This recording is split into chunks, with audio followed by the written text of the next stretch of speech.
Hey guys, we're back with another podcast interview, and oh my gosh, I've been wanting to interview this guy for such a long time.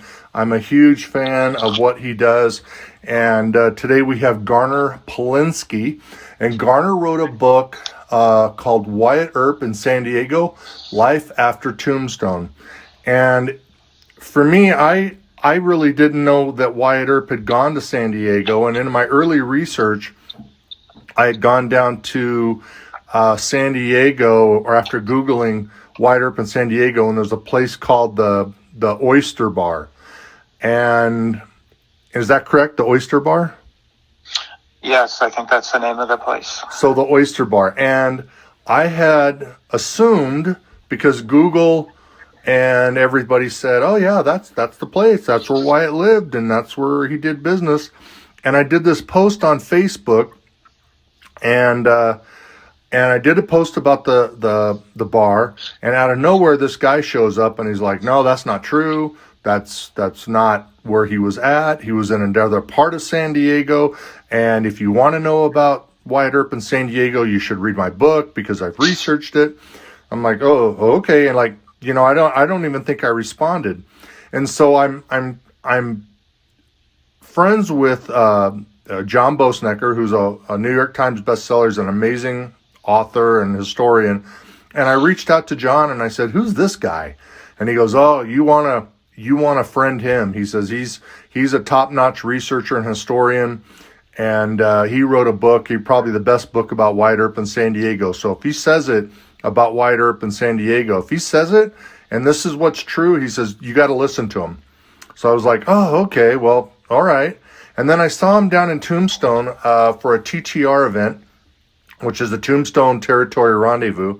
And we ended up meeting, and I bought the book, and I was blown away, not only at the quality of the book, because the pages are a high gloss, but the amount of information packed into the book. So that's how I met Garner, and I've been wanting to interview him for such a long time, and here we are today. But I want to also thank my friends over at the Wild West History Association. We have the roundup coming up in July up in Deadwood. So hopefully you can go to wildwesthistory.org, and I can see you in Deadwood in July. I also want to thank my friends over at the Tombstone Epitaph, Mark Boardman at tombstoneepitaph.com. I urge you to do the 3-year. I think, I don't have the pricing in front of me. I think it's $75 for 3 years. If I'm wrong, it's $60 for 3 years. And I don't have all my notes with me. I'm in business. I'm on a business trip in San Diego. And if you saw me doing the podcast today, I'm coming to you from my bathroom closet. So I apologize if you hear some background noise. That could be just people outside moving around in the hotel. But Garner is somebody that you guys really want to know. And again, his book is called Wyatt Earp in San Diego, Life After Tombstone. You can find this book on Amazon. That's the best place to get it. It's well worth it. There are some insane pictures, beautiful pictures on the inside, and newspaper clippings and all sorts of wonderful stuff is inside that you will not find anywhere unless you actually spent time deep into museums and digging deep and traveling all over the country. And Garner's done that for you, and he's put it all into a beautiful book. When I say it is probably one of the most beautiful books, history books that I have in my collection. So definitely, if you're interested in learning more about Wyatt Earp in San Diego, not only San Diego, but his time in Harquahala, Arizona, and his travels throughout San Diego County, you want to go on Amazon and purchase the book, Wyatt Earp in San Diego, Life After Tombstone. So welcome, sir. I hope I didn't butter you up too much. Oh, you did a good job on that, Mike. So good morning to you. Well, I'll follow you around when you go on world tours, and I'll do your intro, and then I'll step off the stage. It's a deal. A deal, done. So I mentioned a little bit about your book. I actually mentioned a lot about your book, but how did a guy in San Diego who's living this great life, beautiful, one of the most beautiful cities in the country, how did you end up in Western history? That's a really interesting question. So growing up, I never realized any of this before until I got a little older. Growing up, my father was really into Western history. His family, the Palenskes, had been Western settlers in Kansas. They came from Germany, settled on the frontier. So my dad was always showing me newspaper clippings of the first non-native kid born in that area was a relative of his, and it went on and on. And then in the bigger picture, I started correlating all this Western stuff my dad was doing. Like, he taught me to shoot the family shotgun, which was a 20 gauge Hercules breech load single barrel shotgun that his like great grandfather learned to shoot with. So he taught me these things. We went on vacation to Mexico, went horseback riding. I never realized how deep he was into Western history, and it definitely rubbed off on me. We did a lot of time in the Mojave Desert riding our motorcycles, and that always included going to some kind of ghost town, Randsburg, whatever. So that was in the back of my mind. And the story of how I did the book was, I was in a bookstore in Old Town, and I saw a book called Wyatt and San Diego. It was done by Ken Klitsch, which was the first book. Nice guy. I met Ken. And I thought, wow, I'm going to Maui with my family. Be a fun book to read on the plane. But I figured I'd go to Ken Klitsch's museum, buy it from him, get him to sign it. So I did that. I read it, and I was pretty interested in it. So then I started, like probably you and everybody else, reading all the larger works on Wyatt Earp, like Casey's book and just all the good books. I also found a lot of Ben Trawick books to be good. So I was reading all these, and I'm an engineer. I do engineering research, among other things. So when I saw the disparity of opinion of Wyatt Earp, it confused me, and I wasn't sure what to make of it. My wife made probably a mistake that she regrets still. For my 50th birthday, she goes, let's go to Tombstone and you can ask Ben Trawick those questions. I go, oh yeah, this will be the best. So I took like one of Ben's books, the Chronicles, as an icebreaker to get him to sign it. So we go there. I'm nervous. He signs it. He thinks I'm another tourist, telling lies about Wyatt Earp. He starts drilling me with questions like, what is Ike Clanton's middle name? Clearly, that is his middle name. We all know. So went on for 3 hours, and he wanted to get rid of me. So this is the key moment. So he says, yeah, I got to go eat dinner. So we walk out. If you've ever been to the Epitaph Museum in Tombstone, it's pretty much at 5th and Allen. So right across from the Epitaph is was Ben's bookstore, live-work area. So I walked outside. If you've been to that area, you'll know how this is described. But I came off the boardwalk, and then something told me to turn around and look towards Ben's office. And that office has a window where his desk is, and you'd see him in there working a lot. So when I turned around and looked in the window, it was like magic. It was a lightning bolt just hit me and just told me I wanted to be involved. And I didn't know what it meant. I was confused. I was talking to my wife about the flight back. And then it kind of came more to me that I wanted to be involved in the Wyatt Earp history to see if I could straighten some of it out or just learn about it. So I was thinking of all the topics, and I remembered Ken's book and thought, man, there's got to be more to that. So that started the project. I didn't know what it was going to be. I write a lot of reports, so I can write okay. So I started just doing the research, which was cool. Then I thought I'd do a paper. Then it got deeper and then deeper and deeper. And I worked with Ben, and he encouraged me, and it became a book. So it was a special moment that day in Tombstone. I kind of got the Wyatt Earp bug, maybe people talk about. Now it's expanded to other stuff in history. But that's just the long story of that, Mike. So you're cruising down this road, big, fat, and sassy, and loving life, San Diego. You're researching the book, and were there truths that were exposed that you didn't see, or maybe that's the wrong way to say it. Were there things that you found out that other writers had written about that was totally not true?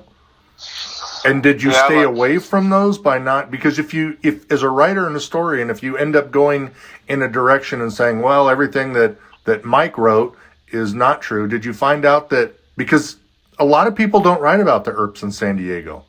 They mostly write about, Tombstone. They write about Los Angeles. They write about his travels. I mean, you even wrote in the book about Wyatt Earp in Chicago. You unearthed information that he went to the World's Fair or something like that.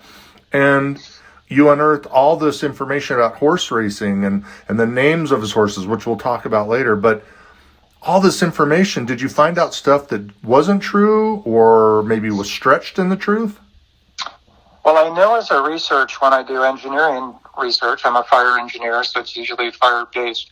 You always start the project with a literature search to see what's been published. And from there, that's a good lead-in. You can look at all the big works and see the footnotes and then kind of go down the path. In the case of San Diego, Ken's book was pretty informal. He's a good guy, too, so I don't want to say anything negative about him.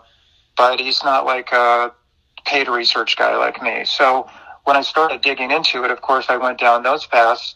There weren't many footnotes in that book, so it turned out most of that was oral history, and it was third-hand oral history. So, to show how evasive the non-truths were about Wyatt in San Diego, my friends told me to name the book What Wyatt Earp Didn't Do in San Diego, and go through each one of them. So most of what in his time in San Diego before I published my book is not true. When he got there, not true, on and on and on. So, yeah, I did that, and then that just takes you to more research, and then things start unfolding before your eyes when you're doing this research, and I got help from a lot of people that knew tidbits about it. So, yeah, that's kind of the approach.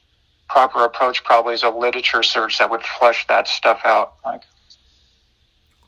So after Tombstone, which was such a small part of his life, after Tombstone, he ends up in California, and then or the Los Angeles area, San Bernardino County. He's in Colton for a while, in San Bernardino, Redlands area, and then he ends up in Los Angeles. Am I wrong in my timeline? And he gets into Los Angeles, and then goes down to San Diego, because San Diego was a part of his life. It was a small part, but it was a big part. So tell us about Wyatt in San Diego. Well, how he gets to San Diego, we know we have the gun battle, Fremont Street gun battle, then the vendetta, then he's fleeing Arizona. He eventually ends up in, and I know this from the register of the St. James Hotel in San Diego, he ends up in Douglas, Wyoming, as he's going west to go see his parents. And at this time, post-gun battle, Virgil is in Colton with his parents recovering with his wife. So we know he went to Douglas, Wyoming. Then that was a boom town. He went to Colton and met with his parents. Now, Virgil had been in San Diego. That's 1886, summertime. In 1885, Virgil was in San Diego, and that's right about the time that San Diego went into this giant boom. The railroad came down from Los Angeles, so you could easily get down there, and all our coastal property, Coronado, etc., became really valuable land, and there was all this commotion about it, land sales, and that's when the gambling went crazy. And Virgil was down there in 85 when it was happening just to visit, and came back, and when Wyatt met with Virgil, he mentioned it was a wide open town, the police didn't enforce the gambling laws, and that's when Wyatt decided to come to San Diego. So he came to San Diego in November. The register from the St. James Hotel is November 3rd, 1886. So that's kind of the chronology of how he got there. So for those that are listening and might know San Diego, that area is around modern-day Horton Plaza? That's a really good way to describe it. There wasn't much to the city anyways in real estate, but that's a great way to describe it. See, what did I do? I did a walking tour of where Wyatt was in San Diego once, and I had this thing called kind of Wyatt San Diego, and it's a Google map screenshot of Horton Plaza, and then to the south, and that's where Wyatt Earp was most of the time. So Wyatt's in this area, and it's a very nice area, correct? At that time, it was okay if you went south of there, you got into the Stingery, which was the bad area of the gas lamp, and that wasn't any place you wanted to be. The police didn't enforce a lot of the laws. Crime rate was pretty high. I studied crime rate data and compared it. I was doing saloon per capita, which is a good way to measure lawlessness. And I know it was high. It didn't match up with Tombstone, of course. But it was a wild area where, I don't know, murder was so prevalent, but certainly people would get shanghaied and thrown on a ship. People were cheating and gambling, all that kind of stuff. So south of Horton Plaza was a nasty area where most of the gambling took place. So talk a little more about that, because the I can't even say it. The Stingery is an area, and you talk about being Shanghai, because can you expand on that? Because that's crazy to think about, that somebody goes into this area, into what's now the gas lamp area, correct? Yes. And the gas lamp area, if you haven't been to modern day San Diego like now, is a beautiful area, and there's trolley cars that go around the road, and there's shopping and all this stuff. But during Wyatt's time, can you expand on the gas lamp and the Stingery and how people ended up being beat up, their money's taken, and then they end up on a ship? Yeah, well, again, the town was pretty wild. It really wasn't even legally a town at that time. They had a funny relationship where the city, what could you say, the mayor, etc., weren't even real city officials, because the city had gone bankrupt a couple times. So you had the common council ruled the city, and the mayor, which you'll like the story when we get to it, was Yes. William Hunsinger, familiar name, Yep. and he was like the chairman of that. So it was pretty wild. We also had the dynamic of, you had the police chief, Joseph Coyne. So the police didn't make a lot of money then, so it was common, that we might call it graft now. Back then they called it tips and gratuities.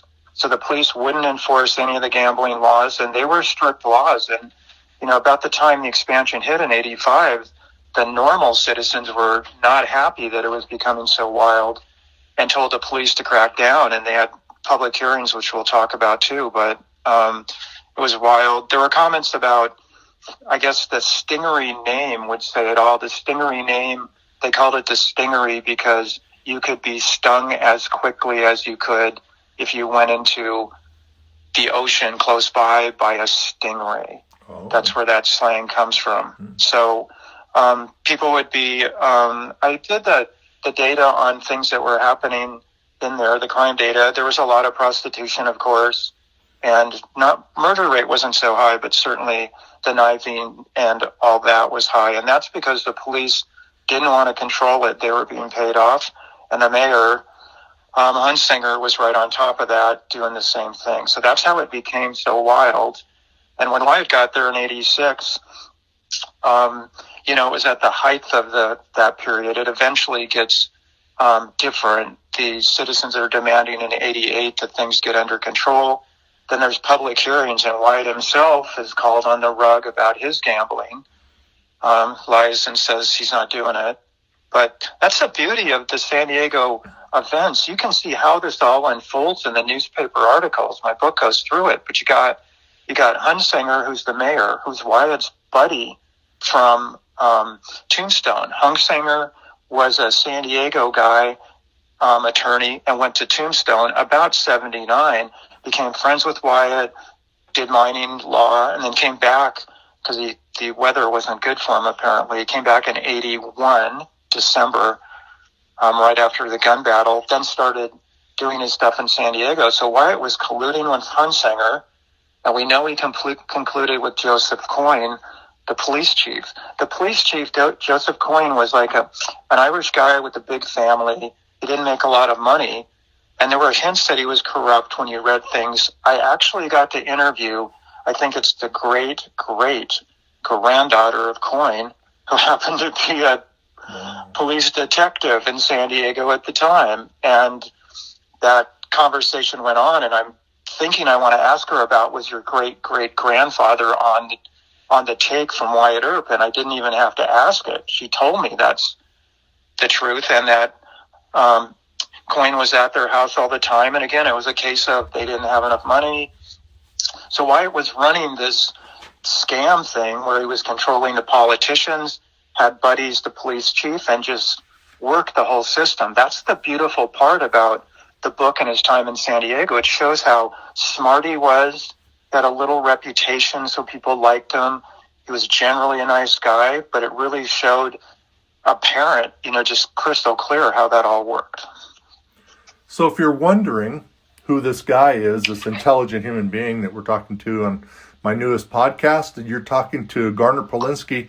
He wrote the book Wyatt Earp in San Diego, Life After Tombstone. You can find it at Amazon, and so be sure to get it. The book is 205 pages. It is brilliantly written.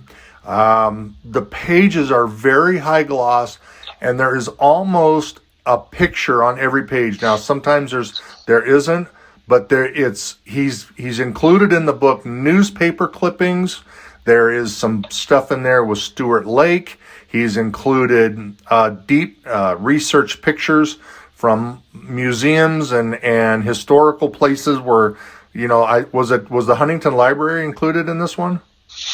Yeah, Yes. That could have been my favorite place to go. I spent days at the Huntington going through mostly the Stuart Lake collection, which had timelines about where Wyatt went. So that was a favorite spot and still is to research, and very productive. So if that's where he's going and getting the information, it's got true provenance, and this is going to be a book that you want to get. And so again, this is we're talking to Garner, and this is Wyatt Earp in San Diego, Life After Tombstone, that you can find on Amazon. You mentioned in the book, and I'm going to go back a little bit, the relationship with Hunsinger, because not only was he in San Diego, but you had mentioned in the book that there's multiple people that had from Tombstone that had ended up in San Diego. Can you expand on that? Yeah, it's really interesting. Being a Wyatt Earp fan in the big picture, I never knew about this, but what you had is when the boom hits in Tombstone, let's call that 79, it's starting, a bunch of San Diego guys who were, the boomtown kind of guys go to Tombstone, and when Tombstone starts drying up, they come back to San Diego. So some really good examples. We talked about Hunsinger, who was Wyatt Earp's attorney, mayor of San Diego, etc. But a very prominent person in the Fremont Street gun battle saga is Albert Wallace, A.O. Wallace. So Wallace was a guy from San Diego. He was like a printer. He was a justice of the peace. He did a lot of different stuff. And he went to Tombstone, I think, in about 1880. Now, Osborne is very important in the story of the gun battle, because if you remember, the morning of the gun battle, which would be October 26, 1881, Ike Clam's arrested by Virgil Earp for threatening to kill Virgil Earp. So he takes him to the judge. That judge is A.O. Wallace, San Diego guy. And what does Wallace do? He slaps him with a $25 fine and releases him. So what's so important about that is probably if he would have thrown Ike Clanton in jail and let him cool off for a day or two, you and I wouldn't be talking today. The whole Wyatt Earp, OK, Corral thing would be gone. Wyatt Earp would be a name nobody knew. So A.O. Wallace was a prominent guy in the gun battle saga. The other people, I think the one that's interesting, kind of second most interesting, was E.B. Gifford, who's an Arizona gambler, but hears about the San Diego stuff, comes to San Diego, and is Wyatt's buddy. He colludes with Wyatt and is his partner. Gifford was really prominent in San Diego. He actually donated a portion of the land that the University of Arizona in Tucson sits on now, and seemed to be a prominent citizen. But I know he did some sketchy stuff. I think John Bosnecker, when I talked to him about E.B. Gifford, told me he was, sorry, bad word, a slippery bastard. So John had similar opinion of that.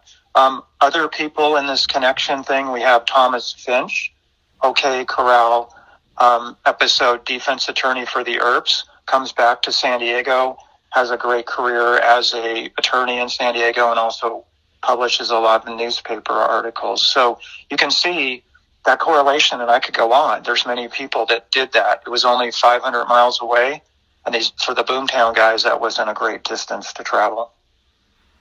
So these people are coming in and out of Tombstone, not coming in and out, but how many of them after Tombstone, the mines flooded, the Earps are gone, how many of the people came back? Or did some stay, or was there travel back and forth between the two towns?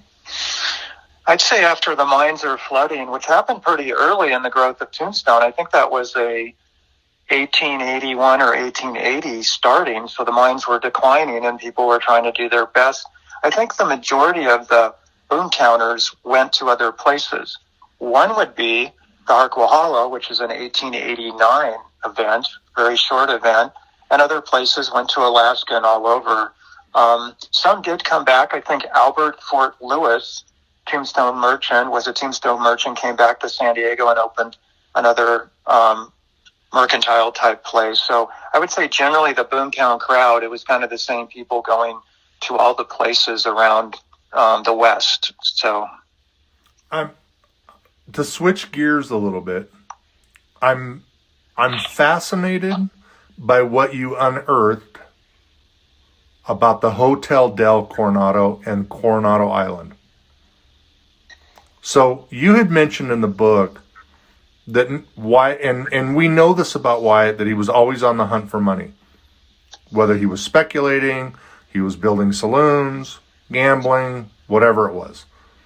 But you unearthed information about Coronado Island that has not really been previously discussed, or maybe not even known. He got into horse racing, but he also got into land and purchasing land. Can you tell us about that? Yeah, the Coronado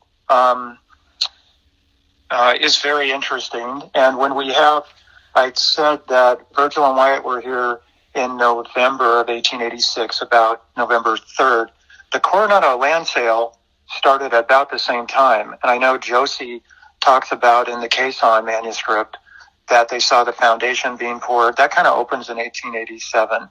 So the Earps are here for that land sale. There's really good information that I found about that, and of course tying all the sources in that they were there.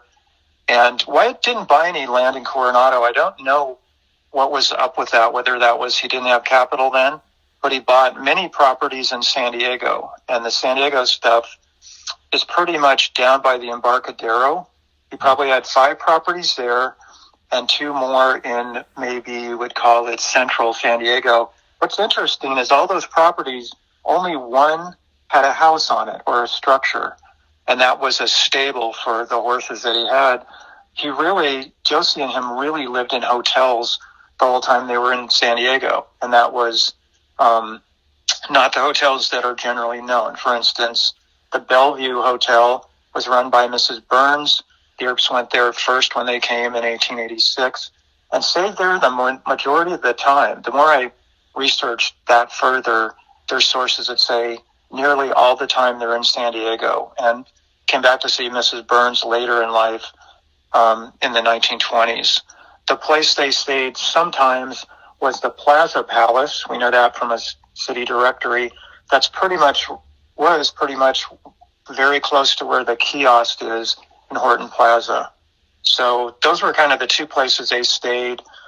Bellevue first, and then of course they stayed at the same teams for some period of time when they first got there. But Wyatt Earp's deal was to speculate in lands. He was smart. He did that in Tombstone. He did that most places. I think he had those 5 properties. Today you would just see houses, or I think a couple are vacant lots now. But he didn't do well with the properties, because in some areas there was, I could be wrong, back taxes? Well, so you got the boom of 1885, so everything goes crazy. Land sales, land prices go up. Everybody's buying and selling. And then things go really bad probably in 1889 in many ways for Wyatt. One was the real estate lost its value. So when it lost its value, he sold many of those properties quick. He sold some for back taxes. So really probably net on those real estate ventures, he got nothing and probably was in the negative on that. The Coronado years, I'm going to go back to Coronado, Yeah. if you don't mind. Because I've been to Coronado Island. You take a bridge now to get on the island. There was a lot going on because there were times that I think Virgil, you wrote about Virgil and Wyatt going on the island and there were huge like sales up to like 10,000 people on the island, and there was trains going back and forth. Expand on that, because that is a fascinating story. Yeah, all this land was for sale, and wealthy people from primarily Los Angeles would come down.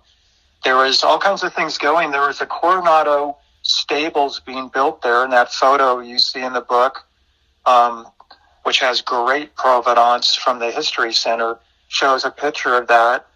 That opened very close to the time of the land sale, and then the picture that I believe is Virgil, which would be of interest to everybody. There's tight provenance on that. And that was going on. The Earps loved to go to Coronado and to the Dell. Even in the 20s, they went to Tent City, the old Dell thing where they set up tents and you can kind of camp on the beach. So they were there a lot.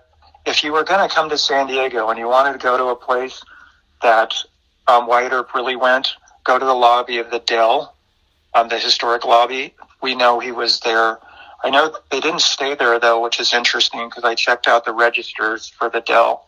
But they were there a lot. They loved the action. I'm sure there was side betting going on with Wyatt and Virgil. But that was the first place they came and looked around, and it enticed them to stay in the city. It's crazy to think, because I've been to hotel. Now I got to go back to Hotel Dell. Because when I went, my mom and dad stayed there, and you see this big, beautiful hotel, and it's, and it's world famous. And to think that they were there when the foundation was being poured. How did you unearth that information? There were many sources. We know from the newspaper that they were there, and then the case on manuscript had that specifically from Josie. So you got to take all these sources with a grain of salt, especially that one. But really, I don't know there's any compelling reason she would exaggerate. She saw the foundation of the Dell being poured. So based on that, I took that as a legitimate source. Mm-hmm. And we knew they were there at the time of the land sale because of the hotel directory. So again, we're talking to Wyatt Earp.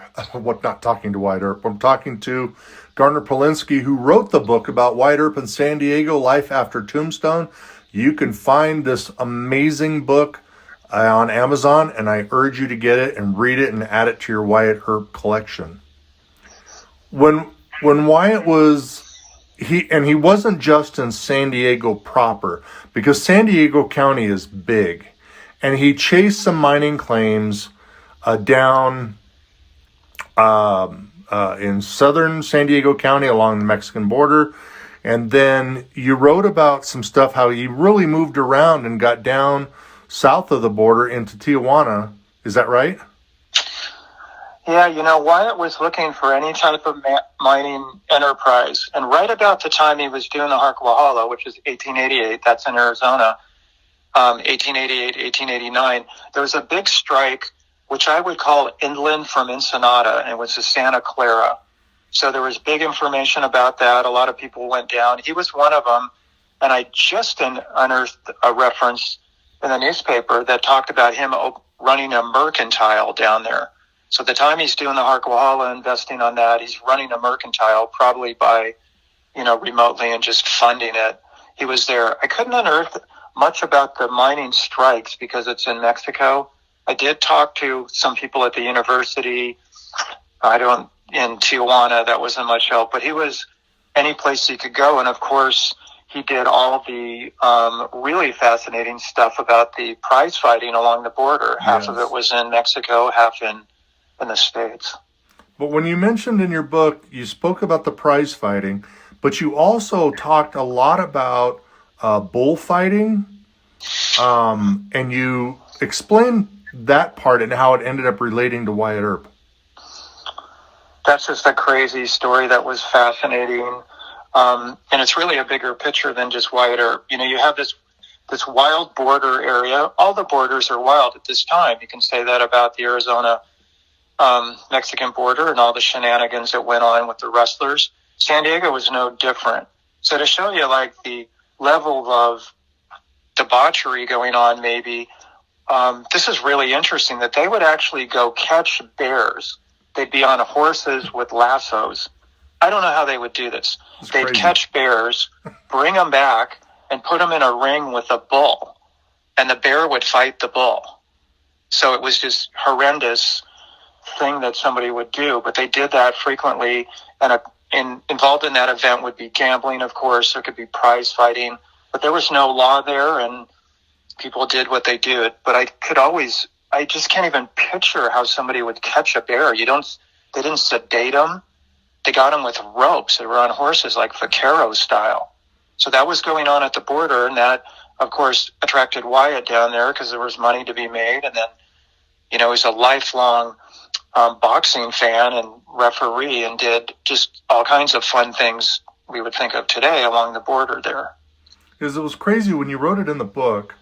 You mentioned how, the bull and bear wasn't going to happen, and then they moved it to different locations. Is that right? And then finally, the governor or the mayor of that area stopped it until eventually the federales stopped it, and then there was money exchanged, and then you're on. Yeah, it was interesting, Mike, because you had this soft border, and you didn't have mutual aid agreement between the law enforcement on both sides, federales or local Tijuana police, and our police, which you had minimal police force along the border there. So they would have these prize fights, and at this time, these were illegal because they were bare knuckle. At about this time in history, 1889, the legal prize fights were gloved participants, which did go on in San Diego. Wyatt refereed, a few of those events, which were legitimate events. But at the border, they would have the ring set up, say, on the American border, just a brutal bare-knuckle fight where people are fighting. And if the police came, they'd simply move it across the border. So they just move it 3 feet to the other side, and the law enforcement wouldn't do anything, and vice versa. Wyatt was quoted, I think, in the deposition stuff on Sharky Fitzsimmons about his refereeing career, that he had done such an event, and they put the ring right on the border, so it was bisected by the U.S. and Mexico. And he made a humorous comment that he saw this event going on. He's the referee, and there's a big guy and a little guy, and the little guy is getting pounded, and he said he was pounded so hard that he was knocked clear into another country. So quite a lot going on with that. I think he said in deposition with the Crabtree affair that he had refereed some 30 fights in the Tijuana area. So pretty lawless. I think that continued. I don't know how long into history, but certainly when Wyatt was there, it was all that. It's crazy. Was there anything... You mentioned something, and I kind of wrote it down, that you just unearthed something. Are you planning a book 2? Yeah, I don't think I am. No? It was just, I have other topics on my mind that I'm pursuing about Wyatt Earp, but the stuff I found, it's weird. When I started the research project, so the book came out in 2011, so let's say it was a 2-year adventure, so whatever, 2009. Really, we were just going from hard copy resource to digital. So when I was doing a lot of the work, and there was good merit to doing this, you'd go to the microfilm or microfiche and look. Now we can search, go on, historic newspapers on Library of Congress, pick a, Arizona newspaper, start searching for Wyatt Earp by name, and you get the answer. So that's how I found the thing about him. Actually, 2 things. The thing about him running the mercantile in Arizona, that I was just randomly doing that search. And then I found some stuff about him roughing up a local San Diego policeman at the time, which I didn't find myself. So the digital resources now are crazy, good and bad. I mean, the good news is you can get to the answer quicker. The bad news is you don't get to read the newspapers, and there's such value in reading the newspaper because then you understand what's going on. So that's how I found that thing about the mercantile at the Santa Clara.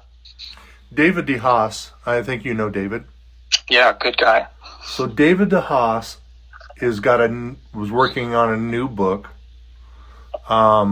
with I can't remember his name, Chapit. Don Chapit. Don Chapit.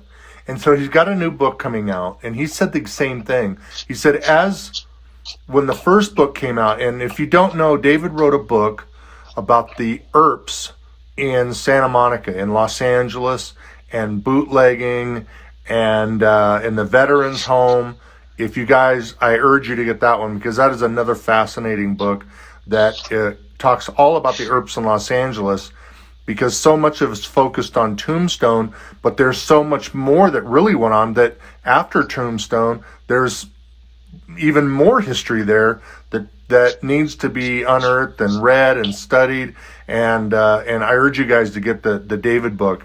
And I have a podcast about that. So if you guys go through my podcast channel, you'll actually see the interview there, and I urge you to listen to that one. Was there anything that you unearthed and read in the research of your book that didn't make it, and why? Or was everything there?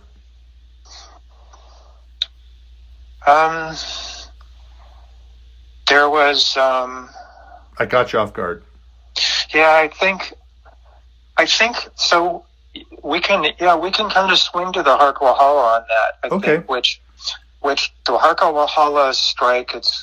It's what would we call it? We call it west of Phoenix. It's an area that's by Salome, Arizona. Have you been there? So, yeah, I did. Such a cool thing, I did the research on the Harquahala in the book. Then there were all kinds of questions. So I did more research, got copies of his mining claims. Mm-hmm. Then I did a field site visit out there with my friend, and using, I'm an engineer, I was trained in surveying stuff. So we went out and surveyed and started looking for the mining claims, and we probably found the Josephine mine. So we spent a day out there, probably 2 days, one getting the lay of the land, and then we used GPS based on coordinates we developed. So I think that was just wonderful. And if you want to read about that, that's in the Wild West History Association Journal, but also in the Wyatt Earp anthology book, which I was really excited. I was invited to submit on that Casey and Roy Young did. And that's got the expanded version of Harquahala. So Wyatt goes there, and there was a lot of scuttlebutt of what he did. So I really was looking hard. The big picture, or the big point that I'm really looking for is, I have kind of an idea how big the Harquahala city was, but that's a missing piece. I have a plat mining map of the Harquahala area like 3 years after Wyatt's there, so it doesn't show a lot of the structure. So I'd say that's a big question that I still want to do, and I'm probably going to be doing a book project about that eventually. But that's a big thing. I know it doesn't sound too exciting to everybody, but just how robust that city was. Questions about whether he ran a saloon there, just all kinds of stuff. Well, let's talk about it, because people are going to be like, Harquahala, what's that?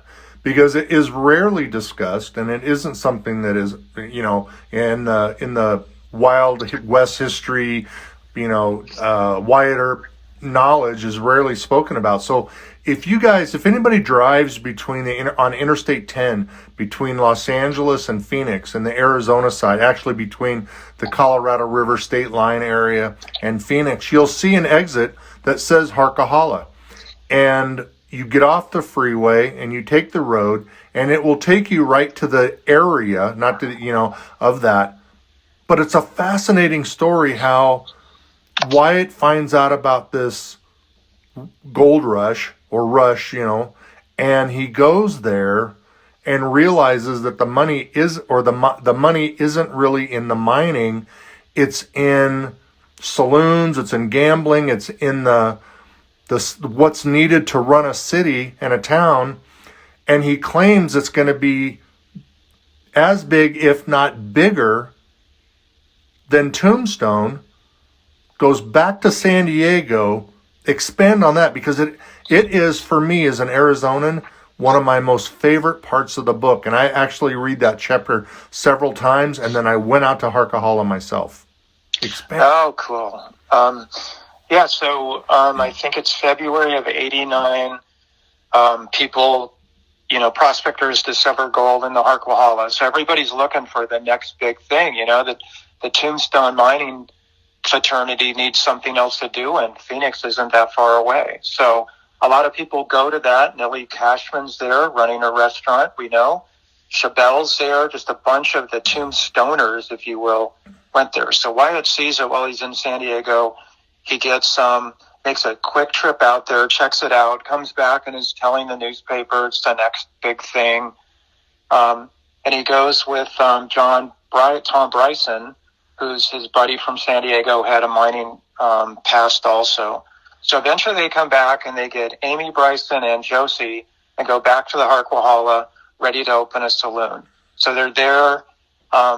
They built some saloon of some kind, because if you look at his tax records, you can see he claims like liquor and all the saloon supplies. So I don't know if that was 2 barrels and a plank of wood, or how significant the structure was. But they're there, and he's claiming, doing mining claims because of land speculation, hoping to sell those, which is commonly done. So he had probably 5 claims that I know of, and I found those claims through research, have copies of them. And then he was going to rename the town, if you would call what that was, the town of Colton, is what he quotes in the newspaper, which is where his parents were living, Colton, Arizona. Goes back to get supplies for that, and pretty much that fizzles out pretty quickly. Although, there could be mining there today, and there was mining there certainly over the years. Now, one of the really fun things about the Harquahala is you had all these Tombstoners there doing all kinds of things. It didn't have much law enforcement. It had a Wells Fargo office, we know, which shows it was significant in the minds of Wells Fargo. And there were quite a few characters, one being Carmelita Campbell, who was a mining legend in Arizona, and befriended Wyatt Earp, and actually was a witness on many of the mining claims I found. So that's a really interesting character that's deserving of a book there, and I have that on my radar. So that came and went. The Harquahala happened. Wyatt came back. It's interesting because the newspaper has a for sale ad that Wyatt published for pretty much the horses and the wagon he used to bring his supplies back, which I thought was interesting. I thought he would have sold them off there, but you can see it. The address is that stable property I was talking about earlier. So I think that was bigger in Wyatt's mind than it really was, but certainly fascinating, pretty lawless. Not the longevity of the main boom, though, was pretty short, probably 1 year only. Well, when I read the book, there was a lot of things in the book that fascinated me, and it's minor, but I'll bring it up so people kind of understand. The Harquahala area has no water. There is no water anywhere, and you're a long way from Phoenix, which is the biggest city. And you mentioned about the cost of bringing goods to Phoenix was from Phoenix to Harquahala was very expensive. It was like, what, 3 cents a pound or 30 cents a pound, I think you mentioned? Yeah, it was very expensive. Very expensive to bring goods from Phoenix to Harquahala. And then when you brought it there, there's no water. And that's the biggest problem. And they ended up doing placer mining, I believe that's what you said. Yeah, and they did, that was really the decider, now that you mentioned that, because if you didn't have water, the possibility you could have a city was not strong. So I know that Wyatt was writing things in the newspaper saying they hadn't struck water till it was so deep and it wasn't practical to get it. And then I believe at the end of the day, they did discover water. The Harquahala kind of went away because there was another town down the hill from that. I don't know if that's Salome, but I think it's Salome. Yeah, and that had water, so it was better to kind of process the ore down there, get it from the Harquahala and bring it down the hill and process it with the water. So that helped the Harquahala to fizzle out also. Right. The other part is that you mentioned, and I'm going to pull our mutual friend Roy B. Young into this. You mentioned in the book that the train ran to a stop called Sentinel. Yep. And Sentinel, Arizona is between Gila Bend and Yuma. And it was a rail line, and the rail line would come to Sentinel. And if you want more information, I urge you guys to get the book about Pete Spence.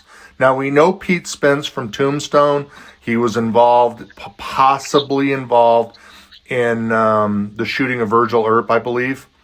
Morgan Earp. I think he was named in that. And he was at one time, in Sentinel, working in Sentinel.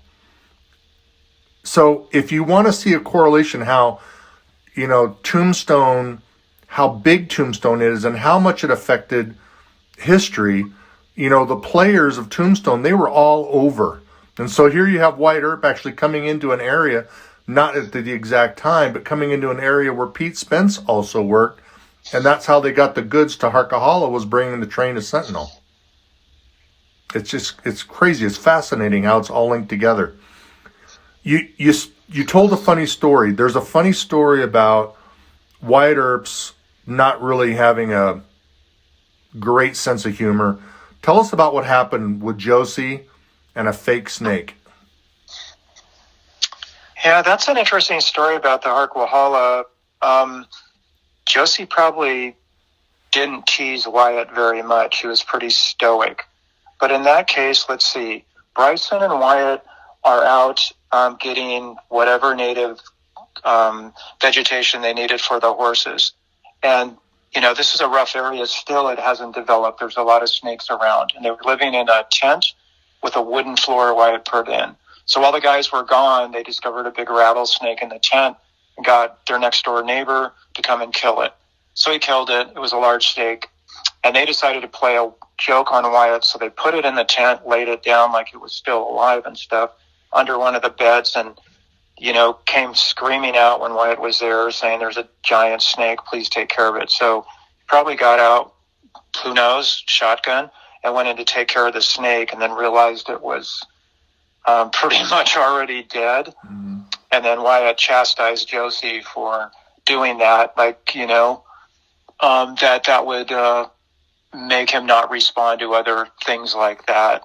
He didn't seem to have much of a sense of humor, if that's an indication of how much he had. I mean, I think it's almost like the little boy, crying wolf. And exactly. So it was kind of a funny story, and he didn't appreciate it at all. Again, we're talking with Garner Palenske, somebody I've been wanting to interview, and I love the book. I've actually read the book 3 times. The book is called Wyatt Earp in San Diego, Life After Tombstone. You can find it at Amazon. I urge you to get it. Again, beautiful quality paper. The paper is just insane, which brings the pictures out. We have just a little bit of time, so I'm going to ask you, would you come back for a part 2? You bet, if you'd like to. Yes, because we haven't even spoken about the Sharkey Fitzsimmons fight, which you've spoken about. We haven't even spoken about his horse racing, and which is a big part of it, including Ben Harrison and Dipsy and Jim Leach, and I mean they're just crazy about the horse racing. We may not come back to a full podcast, but I do want to speak more about that, about the fight in San Francisco. I lost my train of thought. But is there something in the whole story of Wyatt in San Diego that really defined Wyatt? Was it like something so profound that really put him on the map in San Diego? And I think it's maybe a way to look at him differently. People have different opinions of him. From seeing all this and studying this and reading things like other people have done, it really kind of shows you that maybe he was a man of the period. You know, he never really wanted to be a police officer for love of the law. He wanted to be a police officer because they collected the taxes and got paid well. So really, he was a man that wanted to elevate his social status, and he saw being like a capitalist, you know, a sporting man, that type of person was where he wanted to go. That was always his goal. That's why he had saloons, places. That's why he did land investment. So you see a different guy that really became a law enforcement guy out of convenience. And I think the comment about being a man of his period, you know, there's strong evidence that Wyatt Earp definitely was a pimp in Illinois. I mean, strong evidence. The ladies, when they were arrested, carried the Earp last name, etc. And I don't think there's any doubt about that. But you kind of factor that all in of what this guy's about for this period of time, and you get a better look at him rather than some guy that fought for the love of the law and da-da-da. I'm not sure that's really accurate about him. I think he had a different look at things and different objectives. Well, we're definitely going to bring Garner back for part 2. And it won't really be a part 2. It'll be a continuation of, because even though the book is 205 pages long, we didn't cover as much as I wanted to. And honestly, when I do these podcasts, like, I don't have any pre-made questions. If you're listening right now, I listen just like you do, and I get involved in the story, and sometimes I forget that I'm on the phone. And it's the reason why I do the podcast. If you've ever wondered, I do the podcast for a friend of mine. His name is Dave up in Tehachapi. This podcast is actually dedicated to Dave, but Dave can't read anymore. He's in his 90s. He's got horrible eyesight. And one of the things that he does is he listens to the podcast. And Dave's been going to Tombstone since the 1940s, 1950s. And we talk all the time. And Dave, if you're listening to this podcast is for you. Of course, you can find Wyatt Earp in San Diego, Life After Tombstone, by Garner Palenske at Amazon. Also, reach out if you join. I know that Garner's a member. Join the Wild West History Association at wildwesthistory.org. It's true researched history, and it connects you with people like Garner and John and Roy and all the people that I've done, and Peter Brand. I would hate to forget mentioning Peter, that it connects you with them, and that's how you want to find out about history, is true provenance history, not just history that, you know, you get off of watching the movie Tombstone, or that you see on television, or you might get, you know, like on a chat group. Like, the Wild West History Association is where it's at. I also want to thank my friend Mark Boardman at the Tombstone Epitaph. I urge you to subscribe. Get Western History, Arizona's longest running newspaper, right to your door. And that is a Tombstone Epitaph at tombstoneepitaph.com. So and I forget too, do something nice for people. There's a lot of craziness going on. My charity is St. Mary's Food Bank. Find a charity near you that you can give to or volunteer some time, because all the craziness going on in the world today, people are needing help more than ever. And it might be something as just going to your church and volunteering, or bringing in the trash cans for an elderly couple, or buying a gift card to dinner for your neighbor next door, or going down to a food bank and helping out and getting food out to folks that need it. You do those things, you're going to feel great about yourself, and you're going to be helping some people. So if you need to get a hold of me, you can do so on my blue-collar email at hvacreferguy@gmail.com. That's hvacreferguy@gmail.com. You can find me there. And if you like the podcast on iTunes, please hit that subscribe button. Leave me a comment. Give me a rating. Hopefully it's 5-star, because that helps with distribution. You can also find the podcast on YouTube. I'm moving all my podcasts over to YouTube. So if you're a YouTuber, you can find me there. And this book is insane. You guys are going to absolutely love it. I recommend you get it. Get onto Amazon, order it, read it, add it to your collection, and you will not be able to put it down. Like I said, I've read it 3 times. So I appreciate you guys a bunch. I appreciate Garner. Safe travels, and we'll see